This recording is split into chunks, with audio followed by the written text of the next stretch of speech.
before Doctor Who, The Wombles, The Railway Children and even Carry On Jack, the late great Bernard Cribbins saw action as a para in Palestine during his national service.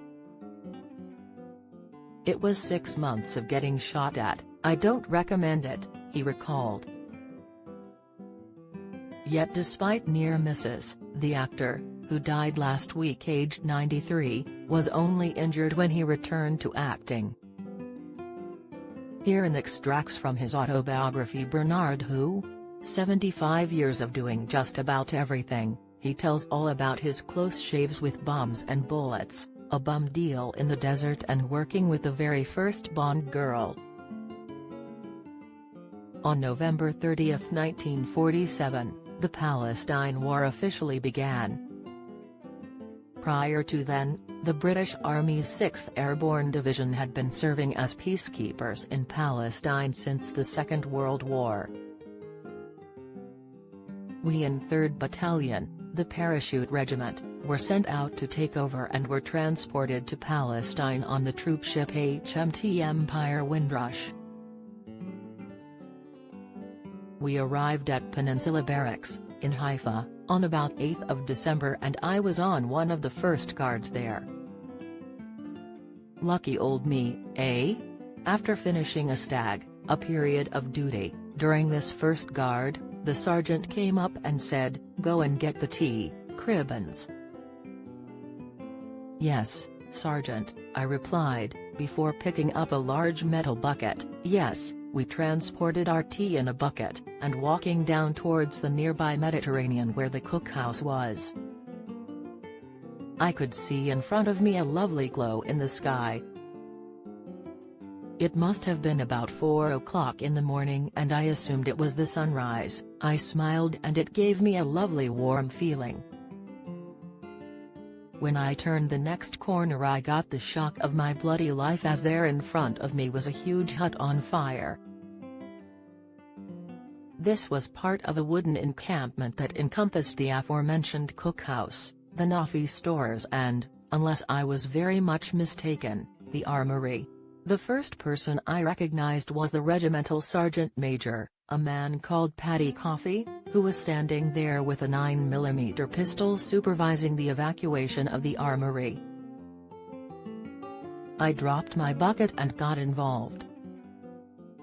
We were pulling out boxes of ammunition, hand grenades, mortar bombs, Piat bombs, you name it, we were shifting it, and as fast as we bloody well could. We'd been stacking this ammo about 40 yards away. Despite the advancing flames, RSM Coffey was still intent on us going in and carrying on with the evacuation, but by this time it was getting beyond dangerous. In the end, he saw sense and everybody ran. 2 minutes later, boom. I'd never seen anything like it. After a few seconds, another explosion went off and before too long the entire place had gone up, including the cookhouse and the ammo. It was just carnage. We were later told that 2 small children were killed as a result of the fire. A bomb had been blown about 200 yards away from the blaze, but it hadn't exploded. These 2 children had found this bomb and started playing with it. Well, I don't need to tell you what happened. How tragic. I later read the official report into the fire at Haifa and it came to the conclusion that it was an accident, something I'm afraid I do not believe. A few weeks later, I was at a Bren gun post. We were in a long valley close to Haifa and at one end of this valley there were Arabs, at the other end there were Jews and, in the middle, there were peacekeepers. So there I was, standing there behind this gun surrounded by sandbags, when my sergeant came up. His nickname was Rocky, on account of his surname being Mountain, and had fought at the Battle of Arnhem. Hard as nails, he was. He had a fag on the go and, as he sloped into my post, he said, "I've just had word from the top. You're not to return fire unless you're hit, okay? At that very moment a shot was fired from the Jewish end and the bullet landed in the parapet right between us. Smack. Instinctively, we both dropped to the floor, but without batting an eyelid. Sergeant Rocky took a drag of his fag, looked at me and said, "Remember Cribbins, not unless you're hit," and then crawled away. You couldn't make that up, could you?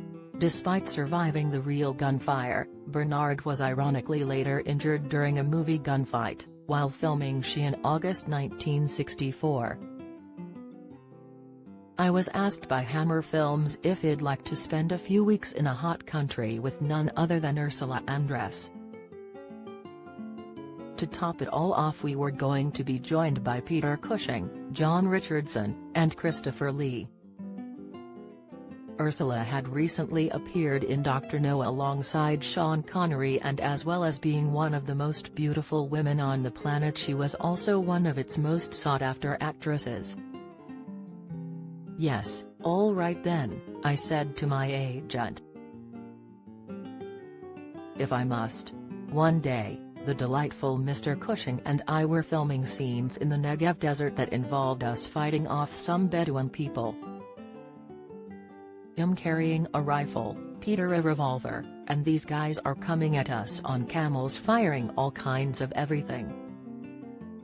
The special effects guy had been seconded onto another film, and so we'd been left with an Israeli army boy called Danny. He was enthusiastic, bless him, but he wasn't fully conversant with the do's and don'ts of staging a gun battle. Subsequently, when it came to putting the bullet splashes into the sand, which are meant to give the effect of gunfire, he got a bit carried away and used detonators that were used in plastic explosives. The first time, the scene went fine, as far as Peter and I were concerned, but the director wasn't happy. "No, let's do that again," he said. Camel's back. This time around, instead of laying the detonators in the same position as last time, Danny put them underneath where I was kneeling. You don't have to be Sherlock Holmes to work out what happened. Do you enjoy reading about celebrities? Sign up for all the best celeb news from the Mirror here. Only one of the detonators went off directly underneath me, but it was enough to cause serious damage. It was underneath my left buttock, to be exact, and, without wanting to sound too crude, it resulted in me having an extra 23 holes in my bum. Had I been kneeling a few inches to my left, it would have blown my bits and pieces off and I wouldn't have made the Railway Children. About 5 minutes later, Peter and I were having a smoke while I waited for an ambulance. Had been shaken badly by the accident and he was very upset. "Don't worry, Peter," I said, trying to reassure him. "Once they've pulled the shrapnel out, I'll be absolutely..." Before I could finish the sentence, we heard another explosion. We turned around and Danny had blown off 2 of his fingers. Without batting an eyelid, Danny turned to the second assistant and said, "I've joined the club. Do you have a story to sell? Get in touch with us at webcelebs@mirror.co.uk or call us direct 0207 29 33 033.